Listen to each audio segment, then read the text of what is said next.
Bienvenue dans Confession sous pression, l'interview à plus de 200 km/h de Racing Lube. Aujourd'hui, on reçoit un homme qui fait rimer blouse blanche avec buzz viral, gynécologue suivi par des millions de personnes sur les réseaux. Il parle de santé intime avec autant de sérieux que de punchline. Merci Robert de m'accueillir pour cette confession sous pression. Je t'avoue, je suis pas complètement serein quand même.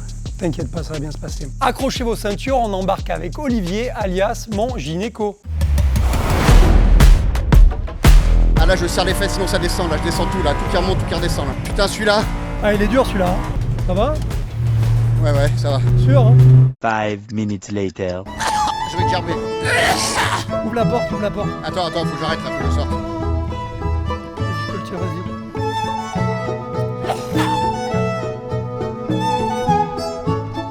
Là on y est là. Faut s'échauffer avant ou pas?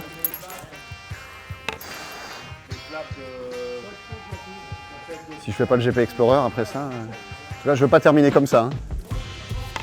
Je te dis, je suis un peu plié en deux quand même et ça m'écrase les burnes. Les burnes, ouais, c'est normal. Les burnes c'est normal? Ok. Parce que Léa elle avait pas eu de soucis. Non en vrai je suis plus excité que flippé. On va voir combien de temps ça dure. J'ai peur d'avoir un peu la gerbe et j'ai ramené un petit cadeau de Marrakech. Tu vois ce que je veux dire ou pas? Voilà. Et il n'y a pas de shot à l'intérieur, j'ai vu. Non. Non. Et la commission d'être lavée.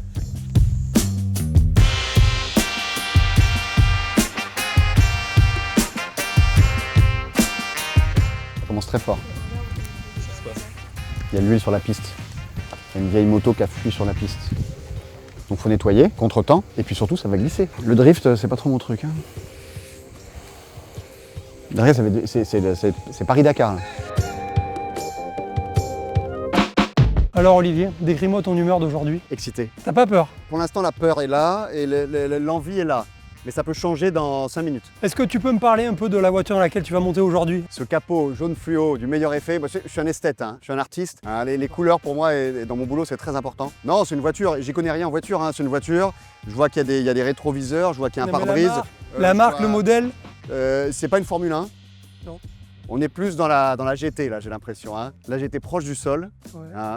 Et j'aimerais qu'elle reste proche du sol, bien accrochée au sol. Parle-moi un peu de la vitesse tous les jours. Est-ce que tu as l'habitude d'aller vite ou plutôt pépère tes journées quand tu vas au taf? Je suis plutôt pépère, organisé. Après dans le taf, parfois ça peut être assez speed. Là, moi j'opère, je travaille dans un bloc opératoire. Ouais. De temps en temps il faut... Ouais, non mais tu cours dans les couloirs quoi. J'essaye dans le boulot et dans ma vie perso quand même d'être assez concentré et tranquille. Et qu'est-ce que tu aimerais qu'on dise de toi là, après l'interview? Quel courage. Allez, bonne chance. C'est parti. Alors Olivier, en dehors des blouses blanches et des réseaux, tu peux nous dire qui tu es? Je suis surtout un papa moi. On a 5 enfants à la maison. 4 à moi et le fils de ma femme, une fille de 21 et 4 garçons en pleine adolescence, 18, 16, 15 et 12 ans. Ouais, ça doit être la folie à gérer ça. C'est la folie, Ils sont plutôt chauds, plutôt gentils, mais rarement très malins. Oh, ça. Et t'arrives à lever le pied parfois ou t'es en mode 7 jours sur 7? Ouais, je suis à fond tout le temps. C'est ça mon gros problème. Mon gros problème, c'est le temps. Faudrait que les journées durent 2 fois plus longtemps. Ou alors que je dorme pas. Et puis je travaille comme un fou à côté. Plus gérer les enfants. Plus les réseaux sociaux. C'est très dense. C'est compliqué de prendre du temps pour soi. Ça va? Ouais, ça va. Sûr hein? Si t'as un truc pour pas que je gerbe, tu me dis. Bon, alors comment on décide de devenir un gynécologue? Surtout quand on est un homme, ça m'intrigue. En fait, je me suis pas réveillé un matin en me disant ça y est, je vais être gynécologue. C'est au cours des études de médecine, tu testes différentes spécialités médicales et chirurgicales. Tu fais des stages pour découvrir et puis après tu décides ce que t'aimes le plus. Et moi, c'est vrai que la gynécologie, j'ai adoré parce que déjà, t'as toute la partie obstétrique, suivi de grossesse, accouchement, je trouvais ça top. De travailler en équipe, les urgences, la nuit, les gardes et tout, c'était top. Puis l'accouchement, c'est quand même un moment extraordinaire. Il y a beaucoup d'urgences. Et il y a toute la partie chirurgicale aussi, avec les cancers du sein, l'endométriose, les fibromes, les descentes d'organes, les fuites urinaires. Tu vois là, j'ai intérêt à avoir un périnée en béton là. Un peu comme là quoi. Ah là, je serre les fesses sinon ça descend là, je descends tout là, tout qui remonte, tout qui redescend là. Et si tu n'avais pas été dans la médecine, tu aurais fait quoi? Quand j'étais gamin, j'aimais bien Je me demandais si je vais pas être pilote de chasse, tu vois. Mais là, quand je vois ce qui se passe là tout de suite, je me dis que j'ai bien fait de pas choisir ça. Ouais, t'as fait le bon choix, quoi. Après, journaliste un peu. J'aimais bien écrire, faire des trucs un peu synthétiques, transmettre l'information. Et puis après, je me suis plus orienté vers la médecine. Mes parents sont médecins. C'était vraiment ça qui me plaisait le plus. C'est un truc qui est venu un peu sur le tard, tu vois. Au moment du bac. Putain, celui-là, Ah, il est dur, celui-là. Le freinage en appui. celui-là, il fait très très mal. Beaucoup font la faute, surtout dans le sud. Il y en a beaucoup qui disent génico au lieu de gynéco. Ça t'arrive fréquemment, toi? Attends. Je vais te gerber. C'est vrai? Ouais. Ouvre la porte, ouvre la porte. Attends, faut que j'arrête là, faut que je sorte. Tiens, vas-y. A few moments later. Bon, Olivier, t'as craqué? Franchement, c'est chaud. Je m'attendais ça aille vite, d'être un peu secoué, mais et je me dis qu'il y a des mecs qui font ça pour le plaisir, quoi. Non, il y en a qui font ça pour le plaisir, et il y en a, c'est leur métier. Alors le métier, à la limite, je comprends, mais alors le plaisir, wow. Si, j'ai pris énormément de plaisir, mais pas longtemps. Pas longtemps. Donc, comme je te disais tout à l'heure, avant que tu craques, on est dans le sud, et dans le sud, on dit souvent je vais chez le gynéco. Le gynéco, ouais, ça c'est vraiment un truc du sud. Et tu les reprends ou pas? Non, je rigole. Non, mais je me suis fait, ça fait un moment que je suis dans la région. À Paris, je n'entendais jamais. Ici, je me suis dit, mais qu'est-ce qu'elles ont avec le gynéco? Au début, je me dis, de quoi elles parlent? Et maintenant, j'ai compris, et parfois, je le dis moi aussi pour rigoler. Tu préconises de venir voir un gynéco? Ouais, à partir de quel Il âge? n'y a pas un âge, il faut aller chez le gynéco. C'est quand on en a besoin. Par exemple, on peut voir des jeunes femmes lors des premières règles, si elles ont des règles vraiment très douloureuses, ou si elles ont un souci de règles, ou alors quand il y a besoin d'une contraception, ou de parler d'infections sexuellement transmissibles. Là, c'est le moment où il faut aller chez le gynéco, ou la sage-femme d'ailleurs, ou le généraliste, parce qu'il n'y a pas de gynéco, il n'y a pas que le gynéco qui fait le suivi gynécologique. Mais souvent, les mamans que je suis, elles me disent quand est-ce que je vous amène ma fille, pardon, quand est-ce que je vous amène ma fille, et je leur dis quand elle en a besoin. Il n'y a pas d'urgence. D'accord. Ce qui compte après, c'est d'y aller régulièrement. Olivier, tu as un message à adresser aux jeunes qui hésitent à devenir gynécologue? Bon, déjà, médecine, c'est un super métier. Si vous hésitez, si vous avez envie de le faire, allez-y, foncez. C'est un métier de passion, c'est un métier génial. Après, parmi toutes les spécialités médicales, bien évidemment, la plus belle, c'est la gynécologie obstétrique. Parce qu'on s'occupe de femmes de 16 à 85 ans. J'ai des patientes de 85-90 ans. On voit des gens en bonne santé. Et puis, on voit des gens pas malades, on voit des gens malades. On suit des grossesses. Il y a tout ce qu'on fait autour de l'accouchement. Les césariennes en urgence, c'est top. On peut faire de l'échographie, on s'occupe d'infertilité. Et puis, on s'occupe de plein de maladies différentes. On fait de la chirurgie. Moi, aujourd'hui, je fais quasiment exclusivement de la chirurgie. Avec des technologies avancées, de la célioscopie, j'opère avec un robot. Donc c'est vraiment une spécialité qui évolue vachement vite, qui est hyper variée, et on peut varier au cours de sa carrière. Ouais, donc c'est passionnant parce que en fait, tu restes pas sur tes acquis de l'école, tu continues à évoluer. Toujours plein de choses, on évolue et on peut changer un peu de voie. Moi, pendant très longtemps, j'ai fait de l'obstétrique, les accouchements, avec des gardes, voilà, c'était super physique, super difficile et fatigant, et en même temps hyper épanouissant. Et aujourd'hui, je fais de la chirurgie et j'ai changé en cours de cursus, et c'est vachement bien de pouvoir évoluer comme ça dans sa carrière. Racing Lubes, unlimited source of oil. Alors Olivier, pour te connaître un peu mieux, ton coin de paradis sur Terre? C'est pas très loin, je vais te dire les Hautes-Alpes, le massif des Écrins, la montagne. Je trouve que c'est hyper dépaysant, magnifique. Tu peux te retrouver tout seul, ça fait du bien de respirer un peu là-haut. Un pays que tu rêves de visiter? L'Égypte, j'y vais bientôt. Un film que tu as adoré? Gladiator. T'as pas été un gladiateur aujourd'hui. La série que tu regardes en ce moment? En ce moment, je regarde Dexter en ce moment. Dexter, très bonne série Dexter. Comment on passe de gynéco en cabinet à gynéco avec plus de 2 millions d'abonnés? Et puis gynéco en plus, pas tout jeune, tu vois. Je me suis mis un petit peu sur le tard. Parce que tous les autres, ils ont commencé très très tôt. Moi, j'ai attaqué à 46 ans. Aujourd'hui, j'ai 48 ans. Et ça fait 2 ans et demi qu'on fait ça. Qu'on a créé mon gynéco. En fait, je me rendais compte que je répondais toujours aux mêmes questions dans mon cabinet ou par mail, parce que les patientes m'envoient beaucoup de mails, elles ont toujours des questions. Et finalement, elles ont un rendez-vous par an qui va durer 15-20 minutes dans le meilleur des cas.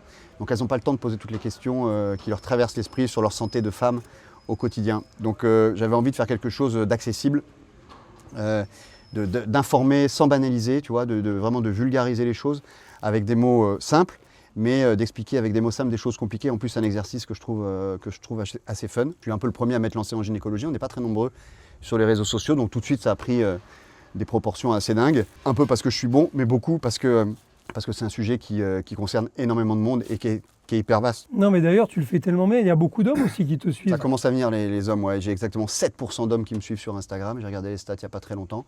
Et d'ailleurs, j'ai un format qui s'appelle la Minute Gynécom où j'essaye de transmettre aux hommes des choses qui concernent les femmes. Un homme qui parle de santé de femme sur les réseaux sociaux, ça crée pas des débats? J'avais cette crainte au début et étonnamment, ça passe plutôt bien. Au début, j'ai pris quelques missiles un peu, pas d'utérus, pas d'avis ou des choses comme ça, tu vois, des femmes qui étaient un petit peu remontées et qui ne comprenaient pas qu'un homme, même spécialiste, parce que j'ai appris la gynécologie, hein, c'est pas quelque chose d'inné, tu vois.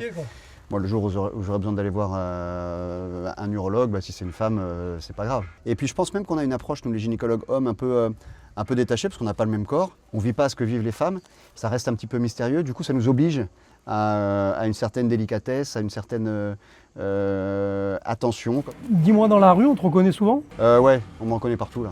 Partout, où que je sois, dans la rue, dans les transports en commun, dans le train, dans l'avion. J'imagine qu'au début ça devait être sympa, mais là t'es toujours dans la phase sympa ou à des moments ça peut... C'est toujours sympa parce que c'est jamais lourd. Je fais du contenu sérieux. Je suis un médecin, j'ai pas 25 ans. Du coup, les femmes, elles sont pas en mode groupie, tu vois. Elles ont peur de me déranger, donc c'est un petit geste, c'est merci. Elles me disent merci très souvent et ça me touche beaucoup ça, ouais. De tout ce que tu as posté jusqu'à présent, c'est quoi ta vidéo préférée? La vidéo préférée? Bon, bien sûr, j'ai fait une vidéo avec Emmanuel Macron, c'était assez dingue, tu vois. C'est pas forcément ma vidéo préférée, mais c'était un moment. Ouais, j'imagine être avec le président, c'est toujours valorisant. Après, j'ai des vidéos, je regarde pas mes anciennes vidéos parce que c'est parfois un petit peu douloureux. Moi, j'aime bien quand on déconne. Moi, ce que j'aime bien, c'est les vidéos où on fait des trucs un peu différents, où je vais me mettre un petit peu en scène et où on va réussir à surprendre les gens, où on sort un peu du cadre classique et de mes formats classiques. Et éventuellement, en duo, j'ai fait quelques vidéos en duo avec un pote qui est dentiste, Never. Et c'est vrai que j'aime bien me mettre en scène, me déguiser. La vidéo qu'on a faite pour le dépistage du cancer du testicule, on est sorti un peu de la gynécologie. C'était pas un truc avec des cow-boys? Non, les cow-boys, c'était le cancer colorectal. Et là, c'était avec des noix de coco et tout. On s'est mis un petit peu en scène, c'était très drôle. Et après, sur les vidéos plus spécifiques qui s'adressent à la santé de la femme, j'aime bien me mettre en scène dans la nature. Je me fous le micro. J'ai un truc où je mets le micro poil. L'été, je fais souvent des vidéos un peu torse nu et j'accroche mon micro dans mes poils. Voilà. Et ça, c'est vrai que c'est un truc que j'aime bien. J'aime bien me mettre enceinte, en train de me raser, en train de faire des conneries. Et un sujet que tu n'abordes pas assez, selon toi? J'ai pas encore beaucoup parlé de grossesse. Il faut que je parle un peu plus de grossesse et j'ai envie de parler de sujets difficiles sur la grossesse. Parce que la grossesse, on a souvent l'image de quelque chose d'idyllique, du début à la fin, l'accouchement. C'est des moments très importants dans la vie des femmes et puis de leur compagne ou de leur compagnon. Mais c'est vrai que parfois la grossesse, il peut se passer des trucs très difficiles, voire très tristes, notamment en fin de grossesse. Moi, je les ai vécus, ces trucs-là, dans mon métier, dans mon parcours. Et c'est vrai que c'est des choses dont on ne parle pas. Pour moi, c'est vraiment les derniers tabous. C'est de parler de ces trucs-là parce que quand ça arrive aux femmes et aux gens qui les accompagnent, eh ben c'est souvent mal fait. Donc ça, c'est des sujets difficiles, mais dont j'ai envie de parler beaucoup plus. Maintenant, tu es prêt pour faire un petit jeu? Le tour de voiture, ça n'a pas fonctionné. J'espère que le petit jeu, ça va marcher. Tu me dis vrai, faux, pas de joker, pas de demi-mesure. Tu réponds, tu réponds rapidement. Les cunis, ça peut donner des cancers de la gorge? Cunilingus, ça peut donner des cancers de la gorge parce qu'on peut transmettre le papillomavirus à une femme, à un homme, et ça peut donner des cancers même de la gorge. Ouais. Donc vrai? Ouais, très vrai. Pareil pour les fellations? Fellation, pareil. Le papillomavirus, c'est un virus qui est extrêmement contagieux. On peut se le refiler rien qu'en touchant avec les doigts, avec la bouche, avec la langue. Bien sûr, avec le sexe, il est présent sur la peau, il est présent partout, donc oui. Pour toi, le préservatif, c'est le moyen de contraception le plus sûr? Certainement pas, faux. C'est un excellent moyen de protection contre les bactéries et les virus. C'est un très mauvais moyen de protection contre les bébés. Moi, je dis toujours à mes patientes, le préservatif, c'est très bien pour les bébêtes, c'est pas bien pour les bébés. Ok, une femme enceinte qui a des rapports, est-ce que ça déclenche plus vite l'accouchement?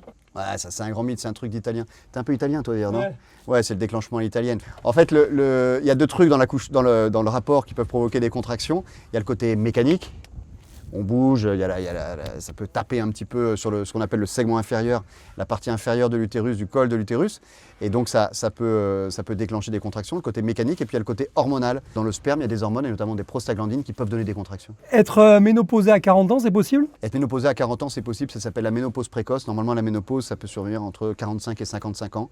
Quand c'est trop tôt, c'est les ovaires qui s'arrêtent de fonctionner. C'est parfois familial, des causes génétiques ou toxiques. Les hémorroïdes, c'est sale? Les hémorroïdes, c'est pas sale. Les hémorroïdes, les femmes sont souvent embêtées en fin de grossesse ou après un accouchement, parce que notamment à cause des efforts de poussée, et puis le retour veineux qui se fait moins bien. Ça n'a rien de sale, c'est quelque chose de purement mécanique. mais il faut s'en occuper parce que ça peut faire mal. Les règles, ça sert à quoi? Est-ce que ça sert à purifier le corps de la femme? Ça, c'est une fausse idée, c'est complètement faux. Les règles n'ont aucune vertu de purification du corps, contrairement au foie, par exemple, contrairement aux reins, par exemple, qui servent à éliminer plein de déchets. Quand une femme a ses règles, elle élimine pas des déchets. La mammographie, ça fait mal? La mammographie, il paraît que ça fait mal.